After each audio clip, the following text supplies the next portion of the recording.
Breaking boundaries, Nike is completely transforming the landscape of women's basketball. And at the very heart of this revolution stands Caitlin Clark. Inside the bustling Beaverton headquarters, she's far more than just an athlete. She's an unstoppable force of nature commanding attention everywhere. Her face graces every wall, her signature logo fills every corner, and executives halt their work the instant she enters. The highly anticipated 2026 Music signature shoe, designed exclusively for her, is already generating unprecedented excitement across the sports world. After the game, Caitlin autographed her game-worn shoes and gave them to Nora. Whispers are spreading that the upcoming music release is unlike anything Nike has ever created before. The big question remains: why is Nike wagering everything on Caitlin Clark, while former court legends quietly vanish from shelves, campaigns, and public attention? This story goes far beyond sneakers. It's about influence, bold strategy, and one extraordinary player reshaping the entire business of sports for the future. Walking through Nike's Beaverton headquarters in Oregon now feels like stepping into a sacred hall of athletic greatness, where echoes of Michael Jordan's legacy, LeBron James' empire, and the greatest athletes in history are immortalized on every wall and surface. Of Luka Doncic and LeBron James with this starting lineup. LeBron buries a triple his first try. Inside Nike's Beaverton headquarters, everything has shifted dramatically, transforming the space into what now feels like Caitlin Clark's personal kingdom. The change is breathtaking in its scale and completeness. Her interlocking CC logo dominates every music corner you enter. The From Anywhere campaign, her groundbreaking signature marketing initiative, covers entire building exteriors, while security personnel have swapped standard Nike uniforms for Clark jerseys. Employee break rooms continuously play her highlight reels, and executive boardrooms that once featured traditional marketing materials music now display her shooting statistics and advanced. Clark doesn't just visit Nike. She inhabits it, moving through the campus as if she owns every single square foot, commanding attention and redefining what it means to be a sports icon. At Nike headquarters, executives immediately halt everything to adjust to Caitlin Clark's demanding schedule, while design teams pause ongoing projects to showcase her latest prototype music sketches. The company cafeteria even stocks her favorite Iowa-inspired meals during her extended music visits. Recent viral footage captured Clark essentially bringing normal operations to a standstill. Employees stopped their work just to watch her tour the facilities, and design teams crowded around as she meticulously reviewed every material. The entire building seemed to pivot around her presence, demonstrating an unprecedented level of influence and control. Yet, despite this awe-inspiring domination, the story takes a darker, more complicated turn that few outside these walls fully understand. It's almost 4 stories tall. It's one of 2 advertisements on Court Avenue as part of Clark's partnership with Nike. As Caitlin Clark's influence surged, the presence of other top athletes began vanishing almost overnight. Aya Wilson, the 2-time MVP and once dominant music force in women's basketball, has been systematically erased from every corner of Nike headquarters. Her iconic posters disappeared without warning, music marketing materials featuring her were quietly removed, and conference rooms that once celebrated her monumental achievements were repurposed to showcase Clark's soaring statistics instead. Nike employees confirmed receiving direct orders to replace all Wilson-related content with Clark's branding. Spaces that once honored Wilson now fuel Clark's growing empire. Her former design consultation music room became Clark's private studio. Her promotional photo gallery transformed into a visual timeline of Clark's accomplishments, and even Wilson's reserved parking spot was reassigned to Clark's team. The very building itself has become a testament to Nike's shifting priorities, illustrating the stark reality of one athlete's unprecedented dominance and influence. Today, every corner of Nike's Beaverton campus is unmistakably Caitlin Clark's domain, while Wilson's music once celebrated legacy is being methodically dismantled. This sweeping physical transformation reflects a far larger strategic shift unfolding behind closed doors. Nike has assembled an unprecedented roster of celebrity partners to amplify Clark's promotional campaigns.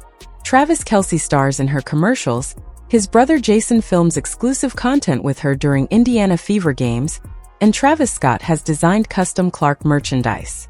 These multi-million-dollar partnerships underscore the extraordinary scale of Nike's investment in her brand, signaling a level of influence few athletes have ever achieved. Industry veterans who have spent decades at Nike Music admit they've never witnessed anything remotely comparable. One longtime employee remarked that the current atmosphere evokes memories of only one other defining era in company history: the early, groundbreaking days of Michael Jordan's legendary partnership. The stark comparison alone reveals everything about how Nike perceives Caitlin Clark's unmatched potential, while simultaneously highlighting the bargain bin music disaster that befell Aya Wilson. Step into any major sporting goods store today, and you'll see the other side of this story. Wilson's once celebrated signature shoes now languish in clearance sections at humiliating music prices. Foot Locker buries them deep in discount racks, while Dick's Sporting Goods relegated them to bargain bins near the back where few customers even venture. These shoes launched with enormous fanfare music only months ago, and Nike had high hopes that they would dominate women's basketball footwear. Instead, music demand evaporated. Wilson's signature line now carries discounts of 50% or more. For someone like Clark, it's surreal to be a Nike signature athlete already launching her first clears throat and music shoe, while the once promising products of other stars fail to move, even at rock-bottom prices. Retail managers confirm that these shoes are performing as some of the worst-selling basketball footwear in recent memory, a stark testament to how quickly fortunes can shift in this industry. The shoes Nike once hoped would revolutionize women's basketball now sit forgotten, collecting dust music, alongside discontinued models from players most fans barely remember. The numbers paint a devastating picture. Industry sources reveal that Wilson's sales fell so far below projections that Nike executives began questioning whether any future releases would make financial sense. Her signature line generated less revenue in 6 months than a typical Nike basketball shoe produces in just 6 weeks, a shocking collapse given the millions invested in her brand. Nike's response was both swift and ruthless. They pulled all advertising support from Wilson's campaign weeks ago, removed her commercials music from television without any announcement, and ceased all social media promotions. Every marketing dollar was redirected away from her line, leaving Wilson's shoes to fend for themselves without any promotional music backing. Store employees confirmed they now receive weekly directives to further discount her inventory, illustrating the dramatic and almost unprecedented fall of a once promising signature athlete in the eyes of the swoosh. Meanwhile, regional managers are eager to reclaim valuable floor space for upcoming releases, as Wilson's shoes occupy premium retail real estate that stores desperately need for products that actually sell. In some locations, her entire signature collection has already been permanently moved to outlet sections. The contrast with Caitlin Clark's meteoric rise is striking, and almost painful music to witness. Clark's exclusive player colorways are already dominating NBA courts, even before her signature shoe has officially launched. Stephen Curry sports her colors during games, while multiple professional players have requested custom Clark-inspired colorways. Her influence now extends to the highest levels of professional basketball, without a single pair available for retail purchase. In stark contrast, you won't see a single NBA player wearing Wilson's signature shoes in games or practices. Apart from her boyfriend Bam Adebayo, her footwear is completely absent from professional courts. Even players who receive free Wilson shoes through Nike partnerships consistently choose entirely different models when it comes time to compete. Even when athletes have virtually unlimited access to her products, they refuse to wear them in critical moments. The stark contrast between Caitlin Clark's commanding music NBA presence and Wilson's complete invisibility speaks volumes about their respective market appeal. One athlete creates organic, unstoppable demand that money alone cannot buy, while the other cannot even give her products away to professionals who receive them for free. Wilson's commercial failure created a perfect opportunity for Nike to funnel every available resource into Clark's unprecedented potential. The company paid costly lessons about personality, charisma, and marketability through Wilson's music collapse, and now Nike executives understand with absolute clarity that basketball skill alone no longer guarantees signature shoe success in today's competitive market. The game has changed, and they finally recognize who embodies the future. Clark represents the revolution Nike has been seeking. Recently, Caitlin Clark sat down with Travis Music and Jason Kelce on the New Heights podcast, dropping bombshell revelations about her upcoming signature shoe that sent shockwaves throughout the sneaker industry. Caitlin Clark unveiled details about Nike's most ambitious basketball footwear project ever attempted, revealing that the technology behind her 2026 release makes all previous music Nike innovations seem basic by comparison. She spent 8 intensive months working directly inside Nike's advanced research laboratories, testing dozens of prototype cushioning systems. Engineers Music built custom pressure sensors into the test shoes specifically to analyze her unique movement patterns, while Clark personally reviewed every single design element before giving approval. Her signature shooting form influenced the shoe's weight distribution, and her explosive cutting style shaped Music, the traction pattern design. This wasn't simply a celebrity slapping her name on someone else's creation. This was genuine collaboration at the highest technical level. During the New Heights podcast, Clark detailed the painstaking 18-month process of figuring out exactly what she wanted from her signature shoe, demonstrating a level of dedication and precision rarely seen, even among the world's top athletes. The most difficult challenge, Music Caitlin Clark admitted, was striking the perfect balance between uniqueness and comfort. While she primarily plays in Kobe music models and appreciates their proven technology, she refused to simply replicate what already exists. Clark demanded a shoe that was unmistakably her own, yet still met the elite performance standards she requires. The cushioning system she helped develop incorporates materials never before applied to basketball footwear. Nike engineers designed responsive foam that adapts to different court surfaces in real time, while the midsole construction delivers precise energy returns Music, tailored to Clark's explosive playing style. Her signature shoe includes impact protection specifically engineered for her frequent deep three-point attempts and rapid direction changes that define her game. Then Clark revealed the true bombshell. She told the Kelsey brothers that the technology Nike is implementing into her shoe Music is unlike anything they have ever integrated into a basketball shoe before, setting a new benchmark for performance and innovation. Clark deliberately withheld specific details, Music explaining that she wants fans to experience the innovation themselves. She did, however, share insights from conversations with Nike representatives about how the Chinese market reacts to cutting-edge technology. Dedicated sneaker enthusiasts in China reportedly dissect shoes to examine internal construction and materials, striving to understand every aspect of what they're buying.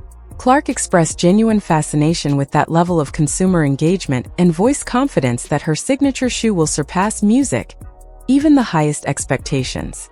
Nike has invested more money into Clark's line than in any women's basketball shoe in the company's history, with her development budget exceeding Music, what Nike allocated for Wilson's entire campaign by threefold. The research and development phase alone costs more than most athletes earn Music in total signature deals, highlighting the unprecedented scale and ambition behind Clark's upcoming release. This marks Nike's boldest investment in women's basketball ever undertaken, with industry analysts predicting Caitlin Clark's Music signature shoe could generate over $100 million in revenue in its first year alone. Pre-sale registration numbers have already exceeded Nike's most optimistic Music internal projections, and retail partners report unprecedented demand for a women's basketball shoe. Clark's signature line has the potential to fundamentally reshape how Nike approaches the women's market Music in the years to come. Every advanced performance feature reflects her input and addresses modern basketball demands. Specialized arch support for extended shooting range, a collar design accommodating her unique ankle movements during step-back shots, and a lacing system customized for her foot shape and pre-game preparation routine. Sneaker industry insiders predict that Clark's shoe will sell out within minutes of its official launch, with pre-registration numbers surpassing anything Nike has ever seen. Music for women's basketball footwear, solidifying her position as a true game-changer in the industry. Nike is on a determined mission to reclaim its dominance, facing significant challenges in recent years. Music, as the world's largest sportswear company, navigates shifting markets. Retailers are already planning midnight release events, while resale platforms anticipate massive markups. Music, immediately after launch. The secondary market is bracing for what could become one of the most coveted releases in years. Nike executives privately acknowledge that Caitlin Clark's Music signature deal represents the company's most significant women's basketball investment ever. Her hands-on involvement in development impressed leadership at every level, She attended more design meetings than most NBA superstars, requested material changes that Nike initially deemed too costly, and secured approval for every innovative adjustment. The technological breakthroughs she helped create are set to influence Nike's entire music basketball division for years to come. Behind the scenes, jealousy, ego, and basketball collided. Inside Nike's inner circle, sources revealed that Wilson completely lost control upon learning about the budget shift toward Clark's campaign, even demanding emergency meetings with top executives to address the unexpected redirection of resources. Wilson repeatedly contacted company leadership during off hours, sending angry emails that questioned Nike's commitment to her brand. Her reaction revealed a side of her personality that executives found deeply troubling, and her reputation for being difficult finally caught up with her in the worst music possible way. Multiple sponsors began questioning their partnerships, with Gatorade reducing her promotional appearances and other athletic brands pulling back from deals they had been considering.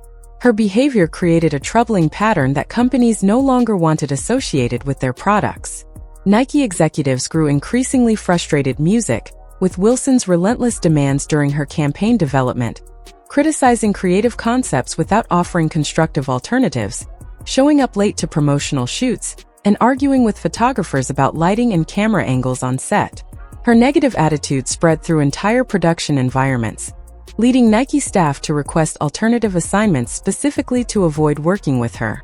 Ultimately, the situation became completely untenable, marking a dramatic downfall for an athlete once poised for signature success.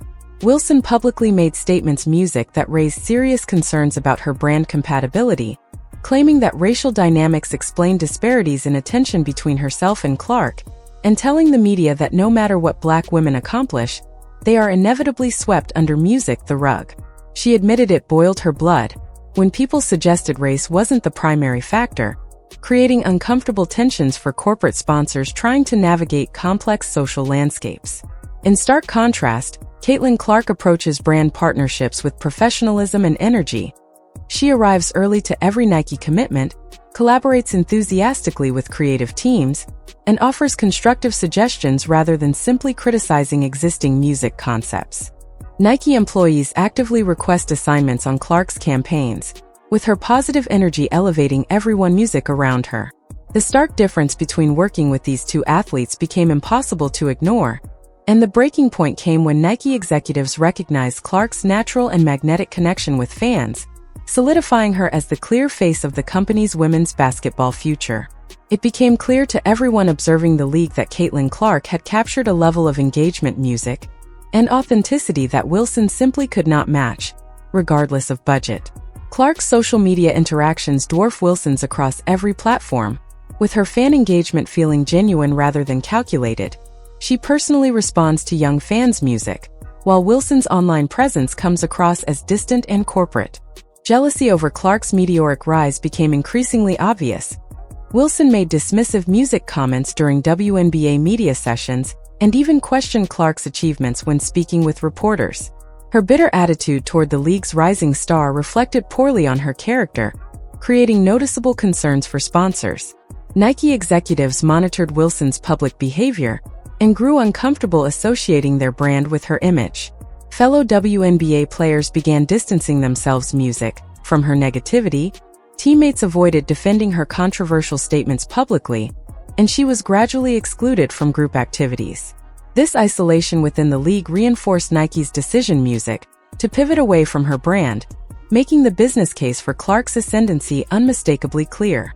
Wilson's relentless demands for equal treatment revealed a fundamental misunderstanding of how sports marketing truly works, as she expected Nike to match Clark's budget, despite her catastrophic music performance. Her team argued for promotional parity without acknowledging the massive disparity in demonstrable fan appeal. Nike executives quickly realized that Wilson lived in complete denial about her actual market value, and the sports marketing world took careful notice as her professional relationships began collapsing. Other athletic brands' studied Nike's experience before making their own partnership decisions, while Wilson's reputation for being difficult spread throughout the industry. She created a toxic personal brand that companies actively avoided, ultimately producing the exact situation she desperately tried to prevent.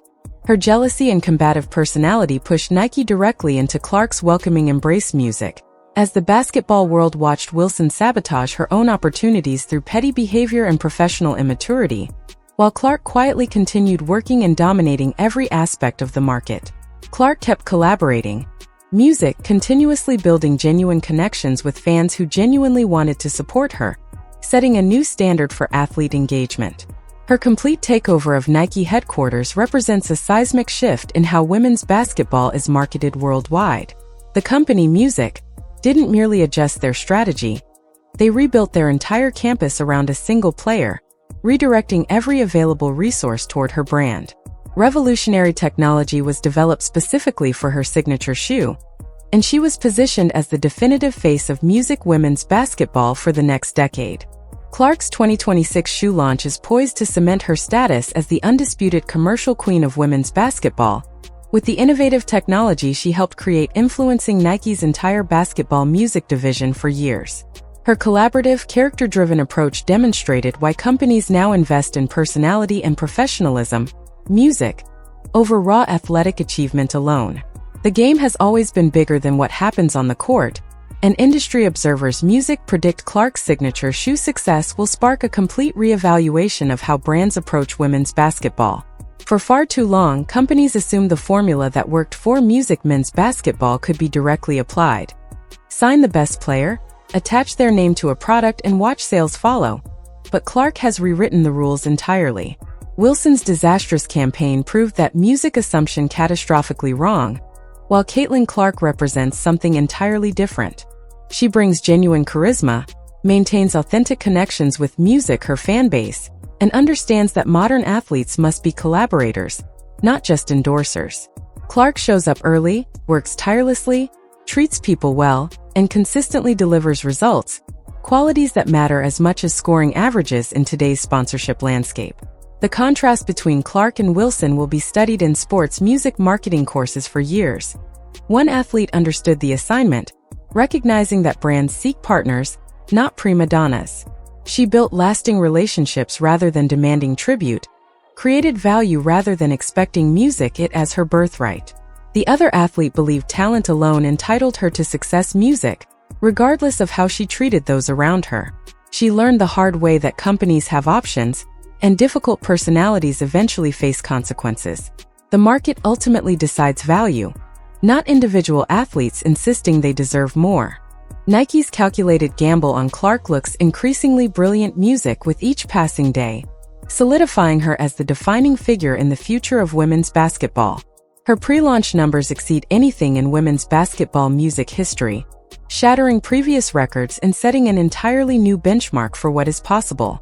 Caitlin Clark's cultural presence transcends the sport, reaching audiences far beyond traditional basketball fans. Her partnerships, Music, with major celebrities, musicians, and influencers extend her influence into demographics that conventional sports marketing has never touched, from fashion enthusiasts to Gen Z social media communities.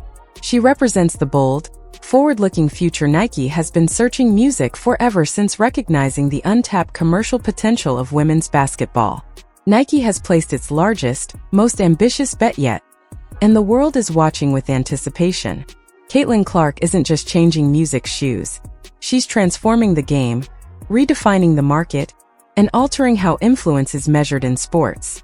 Every decision she makes, from shoe design to social media engagement, signals a new paradigm for athlete-driven marketing. But as hype meets reality, questions loom. Will this unprecedented gamble pay off, or will the industry be forced to completely rethink everything it thought it knew about star power, branding, and fan loyalty?